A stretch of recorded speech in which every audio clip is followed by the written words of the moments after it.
Hi. Chag Pesach Sameach to everybody. Chagim Chagim Uzmanim L'Sason.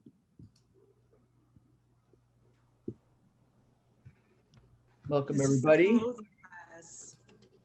We're gonna let people come in and we'll start in a couple of minutes. Very happy to see everybody here.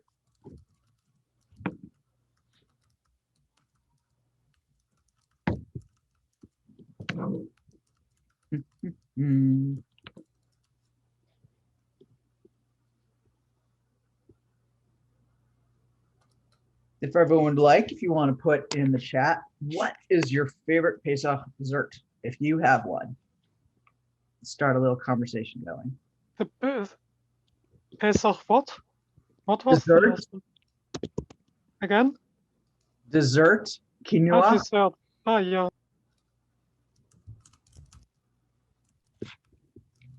Hi, Joshua. Hello. Whoa, we view changed. Hold on.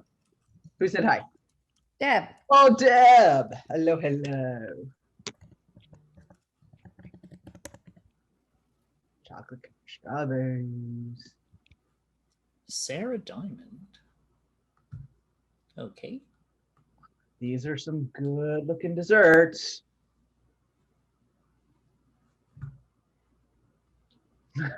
Meringues are the best.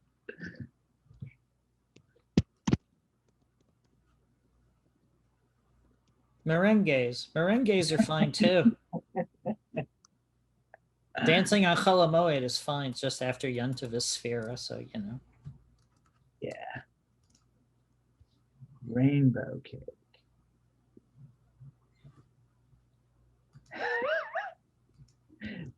Josie, I could never abstain that long.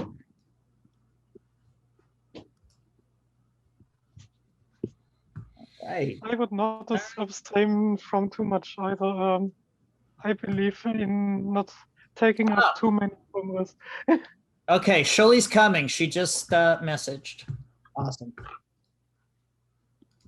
Hannah or Hannah, I didn't hear what you said. I believe in not taking up too many chumras, so I would not be able to abstain from desserts for the whole Sephira. Nobody said desserts are off limits, unless you're on a diet. If your diet has rules, that's a different kind of chumrah. I do not believe in diets, so. Well, there you go. There she is. Oh, there we go. There's our Shuli. All righty.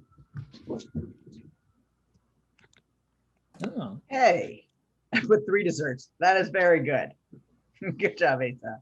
Yummy. Welcome, everybody. Hey. Yolanda or Patrice, if you could pin Shuli Elisheva Zarin, please, as well. She is the 4th panelist. So yeah. Hi. Hello, everybody. This is Shuli, hi. I think what we're going to do is we're going to ask everybody to stay on mute until it's time to ask questions. If you have a burning question, you can also put it in the chat, and we will keep an eye on that and try and bring that stuff in. We are for trans Jews of Orthodox flavor. My name is Joshua Avishur. Pronouns are he, him. I'm going to let the other 3 panelists say their names and pronouns. And what we're going to do is we're going to have a little go around. Each of us have a little spiel. We have 4 questions that we're going to ask each of them. And we'll give you an idea of what it's like to be Orthodox and trans. Yeah, why don't we hand off? Dana, you want to go? Well, okay. Actually, we were gonna discuss how we met, right? Yes. Okay, so let's tell the story. So long before the web, there were these there was email, and there were these things called listserv, which y'all now call Google groups. And Josh and I met when Josh was still kind of in the maybe I want to be a Jewish mother kind of thing, and he was back and forth on it, and we had this amazing correspondence in which we poured our hearts out to each other, and we were kindred spirits back in like from 93 to, you said 97 when you, and this man has earned my respect for life, because in 1997 he felt that he became sure, I guess, that his calling was to be a Jewish mother. So he was going to postpone transition, like indefinitely, to go be a Jewish mother. Oh my God. Wow. The commitment that took. And I wish I could have bowed down at his feet.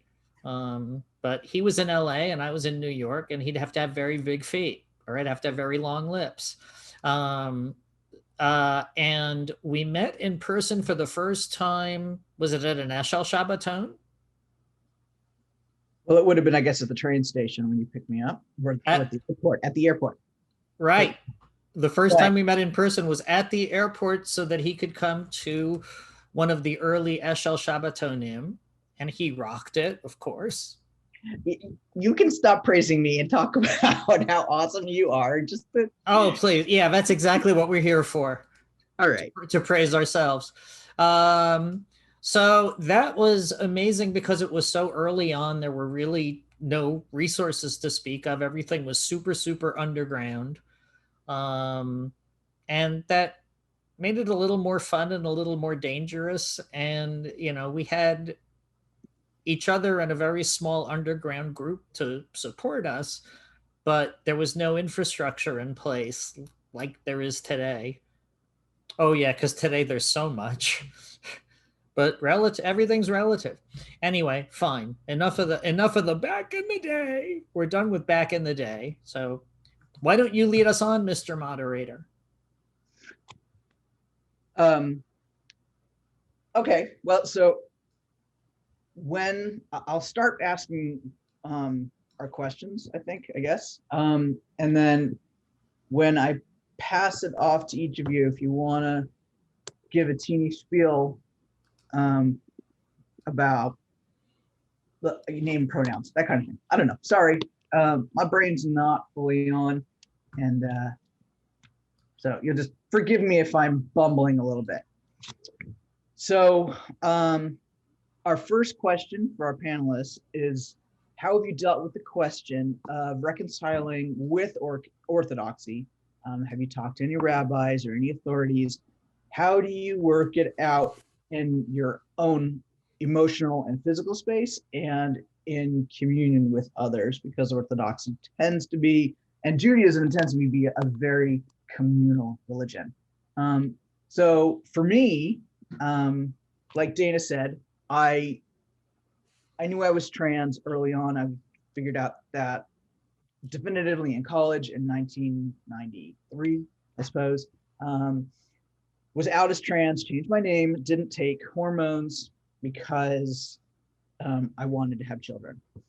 Wanted to be Orthodox, had to keep on tzitzit and payas and all that sort of stuff. And when I finally joined an actual Orthodox community, realized that it was just not possible. It was 1997. There was no way a trans person could exist and be Orthodox in the same place. So at the time, I went through a lot of cheshbon hanefesh. I don't know how to say that in English. Introspection. Right. Did a lot of reading, spent an inordinate amount of time talking to our local Orthodox rabbi. And he said, is Torah your guidebook? And with that question, it became well, if you want to be trans, you can't be Orthodox. I put the boy in a box, got married, thought I'd cured myself with that conversion therapy stuff. And then 17 years later, realized that it hadn't worked. It's a little bit more complicated than that. But 4 kids, 2016, I spoke to Dana, found out that there was actually queer Orthodox people, that such a organization existed, and suddenly started thinking that it was possible for me to be both of my, all of me at the same time. And because I was pretty suicidal at that point, for me, being Orthodox and trans was not, it was a question of life or death for me. I couldn't leave my faith because that is in the fabric of my being, but I also couldn't pretend to be a girl anymore. So the concept of pikuach nefesh doche Shabbat, that saving a life is more important than any of the other mitzvahs, I decided that I was going to save my life. I also had 4 children and did not want them to be living with a suicided parent. That wasn't an option for me. So lots of therapy. I transitioned. Suddenly, for the first time, felt comfortable in my body for the first time in 40 something years. And began to feel that it was actually halachically the right thing to do. That it was okay to be this body and still believe in Hashem, to believe in God. I got thrown out of my Orthodox community here. It's a very black hat yeshivish community, and they were extremely upset with me. I'm still not allowed in any of the synagogues around here. I have to say Kaddish over Zoom because I can't go anywhere around here because my mom passed away not long ago. And it's still a battle to try and be within the community and be myself. I think that's my thing for now. How about we go to Shuli? Do you remember the question? Yeah, I remember. So hi, everybody. I'm Shuli Elisheva, she, her pronouns. And so I think that for me to address this question, I would talk about 2 related but separate issues. One is sort of reconciling myself with the Torah, and the other is reconciling myself with the binary gendered structure of Orthodoxy. And so I'll start with the Torah. Halacha is very important to me, and living my life in accordance with halacha and Jewish tradition is very, very important. So when I was in the closet, I spent a lot of time grappling with verses like a man should not wear women's clothing, you shouldn't round the corners of your beard, and so on and so forth. And what I would say is that I come from a Jewish tradition, and I value and connect with a Jewish tradition that says every single verse of the Torah is ambiguous, and there are always multiple interpretations. Context matters. And sometimes laws come in conflict with each other. Sometimes values come in conflict with each other. So when Bible thumpers come along and say, a man should not wear women's clothing, my response to that is, well, is that actually what the verse is saying? What is it actually saying? So for example, the verse that a man should not go in women's clothing, well, I'm not a man, right? So I'm not violating that verse by wearing women's clothing because I'm not a man, I'm a woman. On the contrary, if I'm a woman, then in a sense, I can view that verse as commanding me to gender transition, right? If I'm a woman, I should be wearing women's clothing. Even if that weren't the case, if you look at the context around the verse, there's a possible interpretation that it's specifically about deceit, right?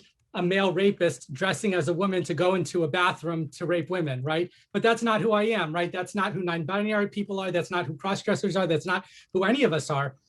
And so when I started to grapple with the verses in this way, I saw that not only are they not necessarily as transphobic as I thought, I found them actually very validating.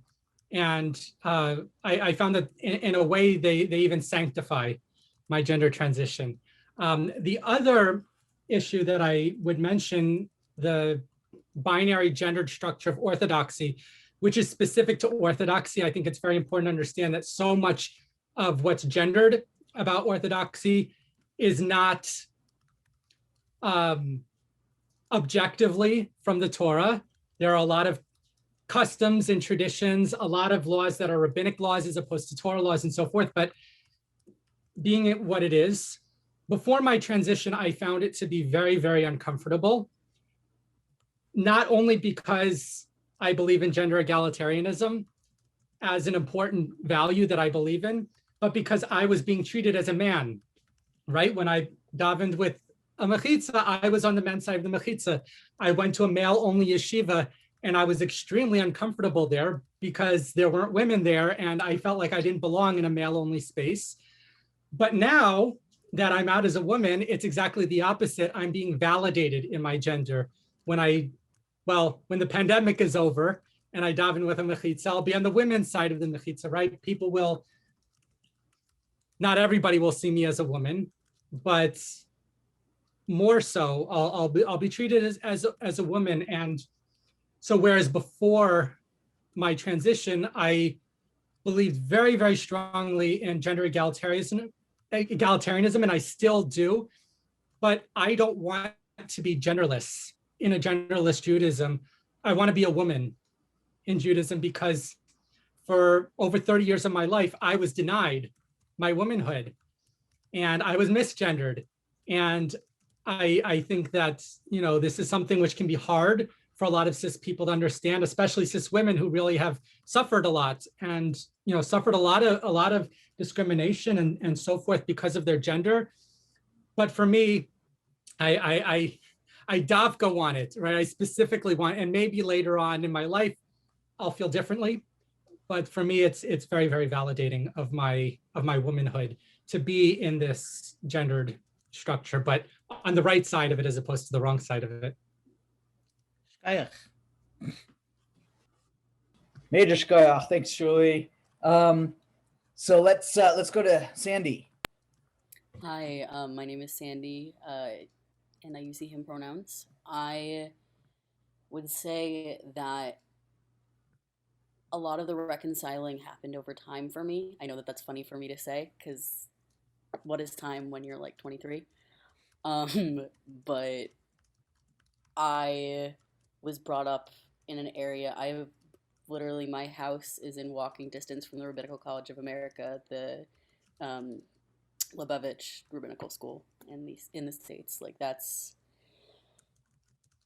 the kind of environment that I was around. I had Lubavitch teachers for elementary school, and then I just kept going to different Jewish schools because I kept being told I was too weird to attend the school as a child. And there's good reason for that I was weird. I was not a typical Orthodox girl. Good. And that's okay. Basically, though, where I'm at with things these days, I still observe plenty of halacha. As Joshua mentioned, though, this is a very communal religion, and I definitely struggle with the community aspect even before the pandemic, but after, I'm going to keep working at that. As regards to my family, in my journey, their whole thing, and it still is, very, very strong emphasis on, as long as I have a Jewish family, like, that's their priorities, and that's where their priorities are at. And I don't totally disagree, so I'll find a way to make that work. Cool. Are you done, Sandy? Alrighty, Dana. Off you go. Okay. So I guess I transitioned in 1990, having grown up in an Orthodox community full of syllogisms.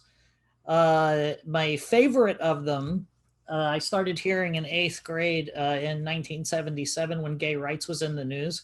And the syllogism went something like, there's no such thing as a gay Jew. And by that they meant a Jew who is both gay and a good Jew.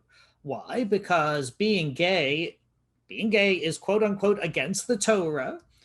And if you're against the Torah, you're bad. So you can't be a Jew and gay.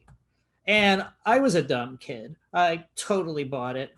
And I had no idea what I was. I knew I was different. My classmates pointed that out to me almost constantly throughout grade school and high school. And by 1986, at the height of the AIDS crisis, I knew it was time to act in some way, but I still had no idea where I was. I was learning about gender identity and sexual orientation and all of it. And the height of the AIDS crisis, Orthodox rabbis were telling the gay men who came out to them, the Orthodox rabbis, that they should maybe get married, have a family, and all this narishkeit will disappear. And of course, that was the wrong answer and created a lot of angry people and a lot of people leaving Orthodoxy. So the only thing I knew was that whatever it is I was, the Orthodox community wasn't going to like it. So I left before they could kick me out in 1986. And I left for 22 years. I did not anticipate coming back. But in 2008, the world had changed a tiny, tiny, tiny little bit. There was a cool modern Orthodox synagogue in my neighborhood. And I told God that if anybody in any synagogue anywhere in the world ever made a public fuss about me, I was going to leave and never come back. So that never happened. Nobody ever made a public fuss. I'm sure they talked about me behind my back, but they got shouted down. In terms of reconciling it, I learned very early on after the syllogism that rabbis are people. And, they have biases and fetishes and prejudices and all the same ridiculous stuff that make us people. And so you got to separate. Best prayer I ever saw was on a bumper sticker. God, protect me from your followers. And that's exactly what's going on. These rabbis are not leaders. They're followers. Some of them try to do good, but they don't know anything and they react out of fear and prejudice and God knows what. And so I've learned to differentiate between those who sincerely want to help and looked at the source material and are engaged in the topic, and those who are just total phobes. And I've learned to disregard the total phobes. And Eshel, I was asked to join the board of Eshel in 2010, and I'd known most of the people from the LGBT ortho underground since the 90s when Trembling Before God was in production. We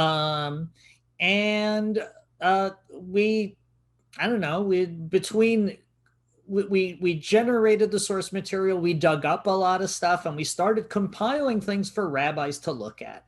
And yeah, there are a lot of people who still don't like trans folks. And some of them will disregard the source material because they have their own agenda to deal with, and that's a lot more important. So I've gotten through the conflict by remembering that rabbis are people. Every so often, a young one will come to me all afraid because they're about to come out to their rabbi. And I give them advice similar to what amateur actors are given their first time when they have stage fright. The advice that amateur actors are given is imagine the audience in their underwear. And so I know this is disrespectful and horrible, and I don't care. I tell the young kid who's afraid of the rabbi that it's not a matter of whether your rabbi watches porn, it's a matter of what kind. And even if your rabbi's a saint and doesn't watch porn, if you look at that person as, yeah, they might be watching porn, they're human just like me, and you talk to them with respect until they show that they don't deserve that respect, or at least the respect due a leader, and just keep in the back of your mind that they're people, and that helps a lot.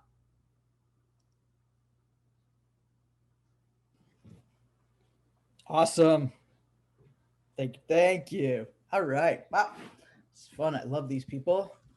Y'all are so inspiring to me. Next question.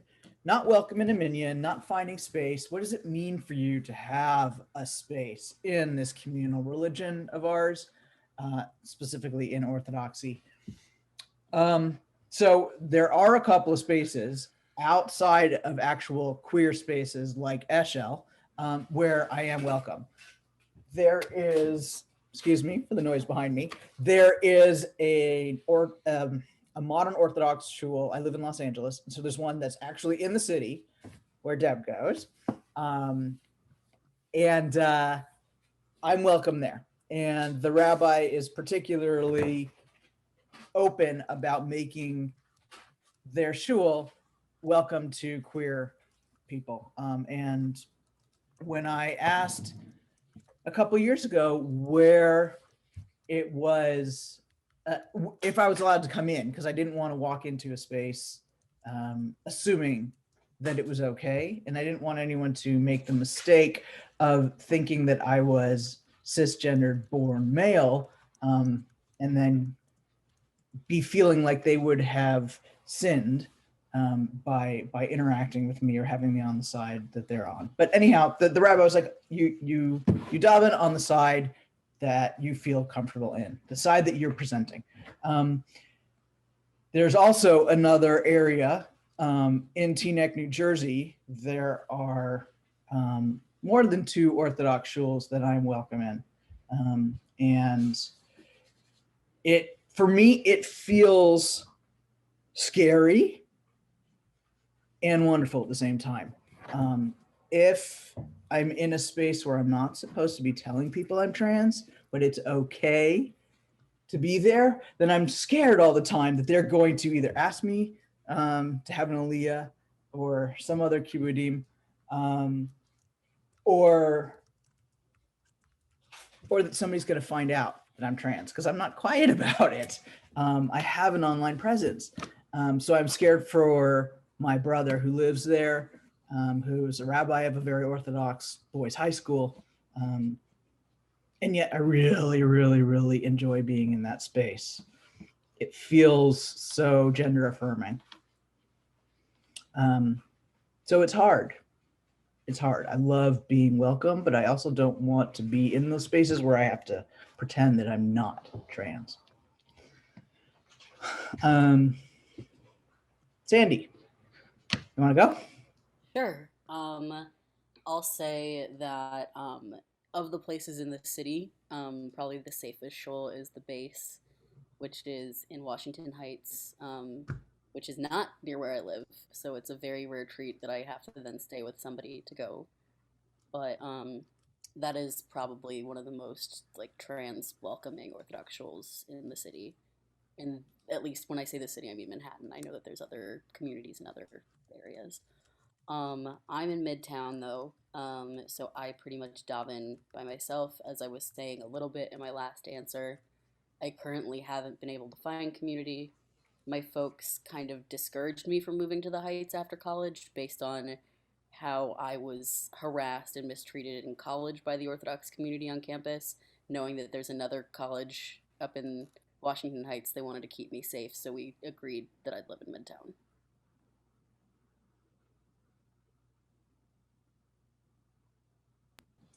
Sorry. Shuli. Thank you, Sandy, by the way. So I have avoided Orthodox synagogues for a while,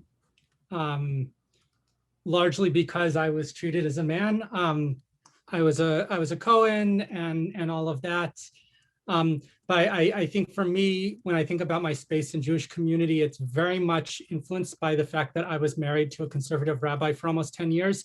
And so, for example, when I came out, here in Rhode Island, I came out as the spouse of the conservative rabbi. The Orthodox community was vocally supportive of me, and I was not expecting that. The local modern Orthodox rabbi was very, very supportive. And even in the news, there was a newspaper profile of me. And when I talked about it with my soon-to-be ex-wife, she said that a big part of the reason why I was so accepted by the Orthodox community is because I was married to a local rabbi, and people respected her, and so people respected me. And now I'm actually in the process of moving. This summer, I'll be moving to a different state. And I'm very anxious about it because I am no longer going to be the rabbi's spouse. In fact, I'm making very, very specific efforts to not be perceived as the rabbi's spouse or ex-spouse. And, it's kind of scary for me because for so long, there's this class issue, right, that comes from being married to clergy, even if it's a conservative rabbi who's a woman, and not everybody in the Orthodox world accepts that, but there's still a layer of respect there that seeped onto me, and I may be losing that now. So I don't really know what's going to happen when I'm off on my own. I hope that I'll be accepted, but we'll see.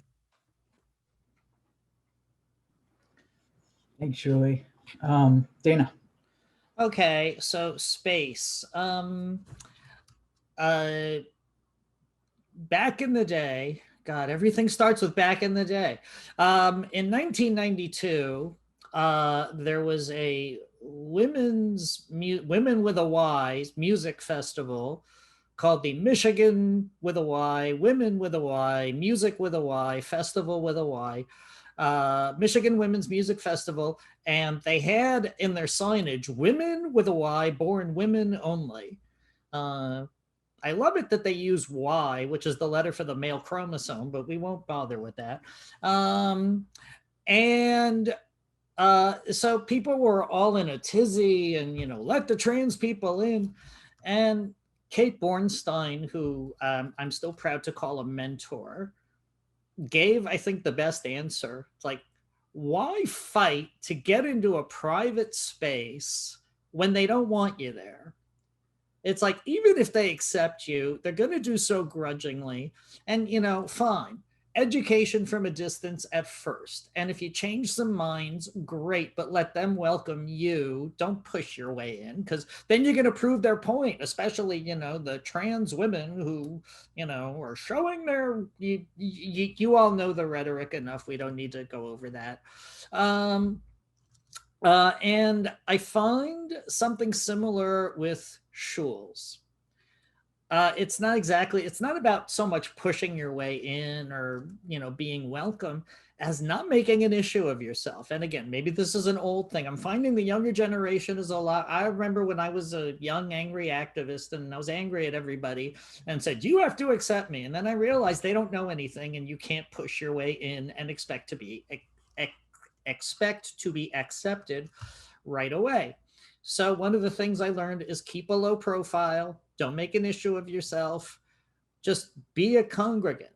And this works especially well, by the way, in Teaneck, where people know me and talk about me and know me from the old days, but I don't say anything. The rabbi at, what's the big shul there? Rabbi Adler's shul. The big shul in Teaneck. Well, whatever. The big shul in Teaneck, that's like... Right, Rinat Yisrael, thank you. So a lot of people there know me. Rabbi Adler knows me, and I come to daven, and that's it. And I say hello to people, and nobody asks. It's don't ask, don't tell situation, but that's the way shul is supposed to be. You're not there to go flag waving. So I have found that some spaces, will hate me on site or whatever. We'll hear something, and I just don't go. There's really no point in making an issue. If I can educate from a distance, great.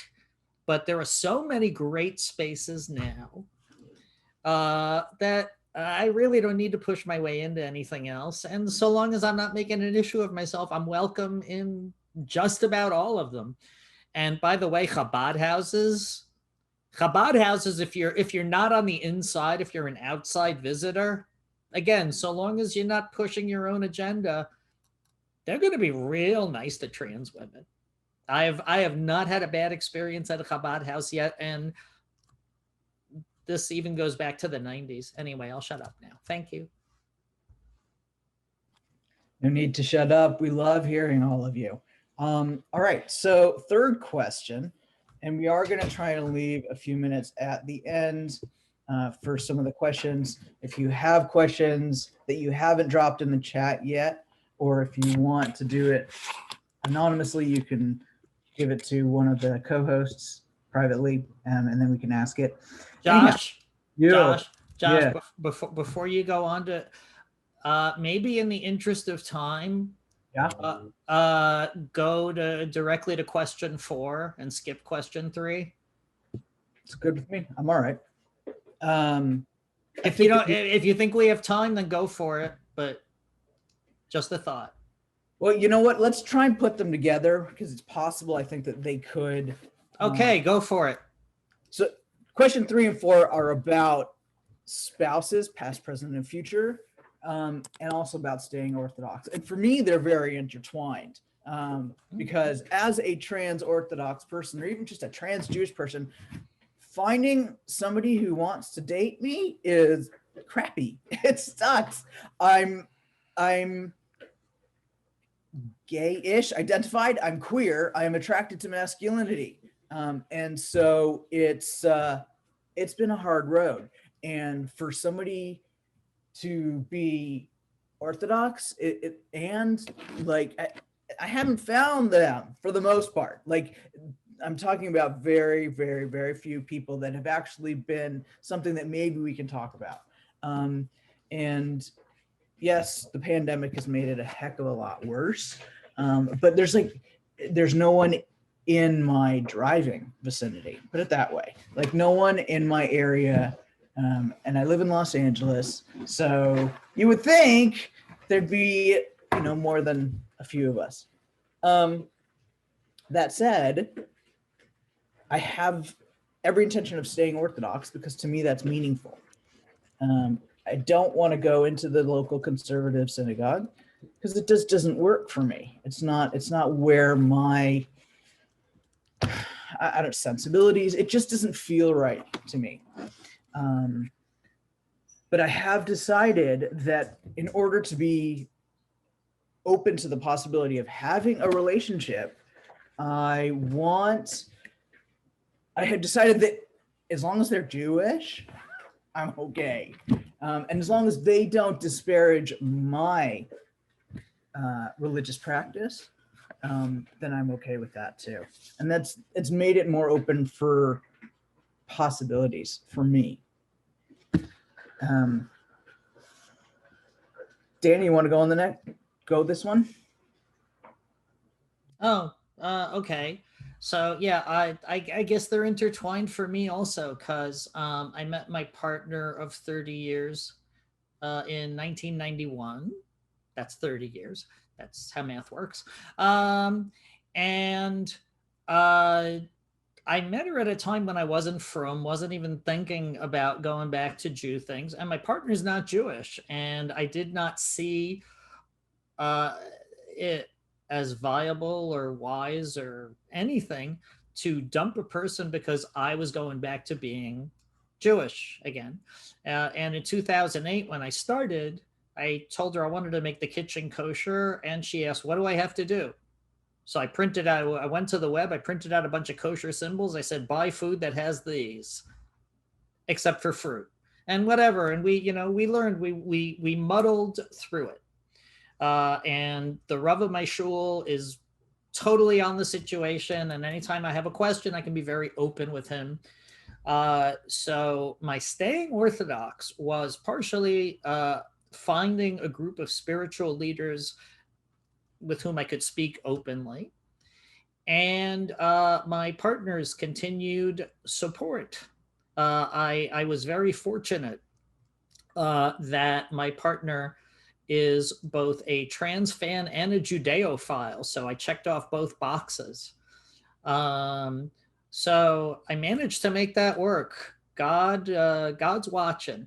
God's watching over me. And so there you go. Nice. Thanks, Dana. Sandy? Excuse my voice cracked there. Good thing. I am not seeing anyone. I'm not married. I was engaged before I transitioned. I'm not currently engaged or married, and that's okay. I have time. Everyone has time. And I am committed to, I mean, it's not like magically stop being Jewish, but like I'm committed to keeping up a relationship with Judaism. I currently teach Jewish trans kids, and they give me hope that things are going to get a whole lot easier going forward. They're really great, and that's where I'm at with it these days.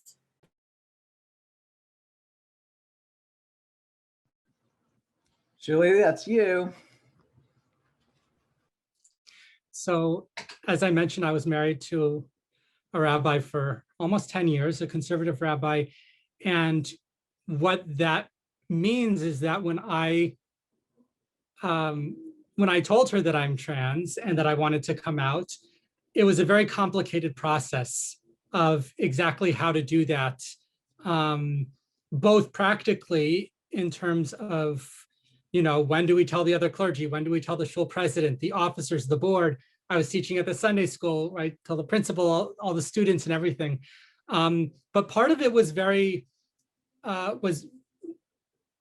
complicated emotionally, because when I came out as a woman, that meant that my wife was now a female rabbi married to a woman, which is not an identity that she identified with. And when I came out as trans, literally within 12 hours of my coming out, I had a message from a reporter wanting to do an article on me.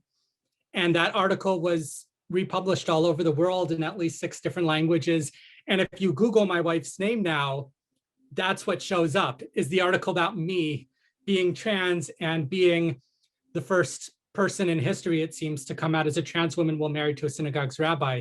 So it put a strain on our relationship. Thankfully, she's been very, very supportive of me. In fact, the main reason why we're divorcing is because she accepts me as a woman and she's not attracted to women. But I found, in terms of there's so much to say about that, but in terms of my commitment to Judaism and my relationship with Orthodoxy, because I was married to a conservative rabbi, I was tied to a conservative synagogue for a long time and to conservative communities. And now I kind of have the freedom to go to Orthodox synagogues, which I didn't really have before. And so I'm finding that I have this renewed connection now that my relationship with my conservative rabbi spouse has been mostly severed, not entirely because we have a kid, but I feel like I have a clean slate now and I can explore Orthodoxy in ways that I haven't been able to in a really, really long time. And I really like that. Awesome. Thank you. Thank you, everybody. We've had a few questions in the chat that I wanted to see if we could get answered. And if we still have time, you can drop more questions in the chat, everybody. Let's see. First question. I'm sorry, I don't remember the name of the person who wrote this in, but you asked what is detrimental about getting an aliyah. And this doesn't apply to everybody, but for me, I'm respectful of the Orthodox spaces that believe that certain practices inside the communal Orthodox space are supposed to be done by cisgendered men, and that the mitzvah is originally commanded to them, and therefore if somebody who is not a cisgendered male performs that mitzvah, then the rest of those cisgender men are not actually getting the mitzvah because somebody is doing it who's not supposed to be doing it. And now I don't necessarily agree with that, even though I completely understand it, but I don't want to be putting anyone in the position of feeling like they didn't get the mitzvah because I wasn't the one who was supposed to be doing it. I'm not the right. I don't have the right chromosomes. Does anyone else want to chime in on that one? So, in my experience with this in Orthodox spaces as a trans man, there are some people who are like totally okay with it, and then there's some people who aren't. And so, not to ruffle feathers, people will then just across the board say, no, don't do it. It's not worth the headache. I even messaged the person who asked the question that there have been times where, to count me in a minion, people have done rock, paper, scissors. It's that I'm not even kidding. And this is at Columbia, where these are young people. So, like, it starts young.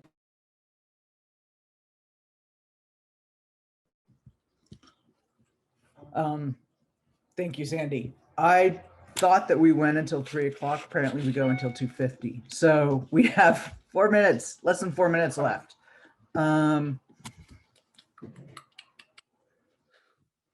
Okay, we have great questions. I don't actually know what we should do. There's the question of non-binary spaces in Orthodox spaces. I think all of our panelists here are on the binary side of trans people. So it's not something that I feel that we have the time to address. It is definitely another kink in the works because Orthodoxy is so binary. Marrying Orthodox when both people are trans. I think for me, I think that's the same thing as marrying people who are gay. It's not the same original marriage that, it's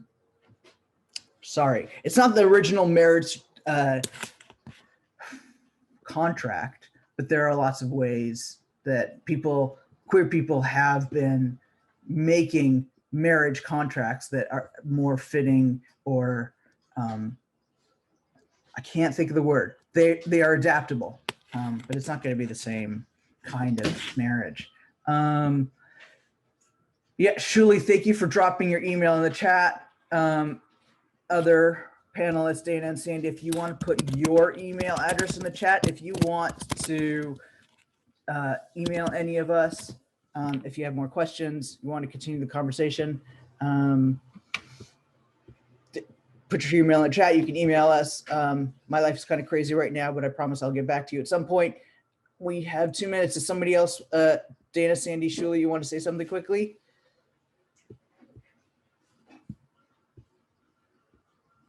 You're muted, Dana. Any of you? Oh, Dana, you're muted. Oh, damn. Sorry. So I know we don't have a lot of time. If we could take one more good question and tell people to follow up with us. Oh God, Hannah's in Germany. Yeah. Good luck with that. We'll be in touch. Be in touch by email. We'll talk. We'll find something. I don't know. Pick a good question for everybody. And Debanyoni asked a question about having siblings or family that are really religious, accepting their trans or non-binary siblings or family members. And I think that reminding on every level that we are human and that we have human feelings and human needs, for me, is always the first step. Just to remember that we're not out here to try and convert the world. We're just trying to live our life. And that, ve'ahavta l'recha kamocha. If the person is a actual religious person that believes that Hashem gave the Torah and that, Bnei Israel are actually special people, regardless of where we came from or what we're doing, then everything else is just, it's fluff. Like people would never consider throwing away somebody who broke Shabbos or ate, a cheeseburger, but a trans or a gay person, they're like, nope, don't want to see you, don't want to talk to you. That's my spiel. All right, so real quick, just to add on to what you were saying, Josh, there was a great sign at a Jerusalem gay pride a few years ago. It said, "V'ahavta l'reacha kamocha," love your neighbor as yourself. And it added, "Gamim hu lo kamocha," even if he's not like yourself. Nice. Yeah, Yes. that's a tough one to integrate into real life, but very well put. So I wish we had a longer time. This is always one of my more favorite topics to discuss, of course. Maybe we'll be back next year in person. And that's it. Thank you, everybody. Please email us if you want to continue the conversation. Thank you so much for being here. Thank you, Dana and Sandy and Shuli, especially for being incredible panelists and sharing your heart with us. Great to see everybody. Thanks for coming out.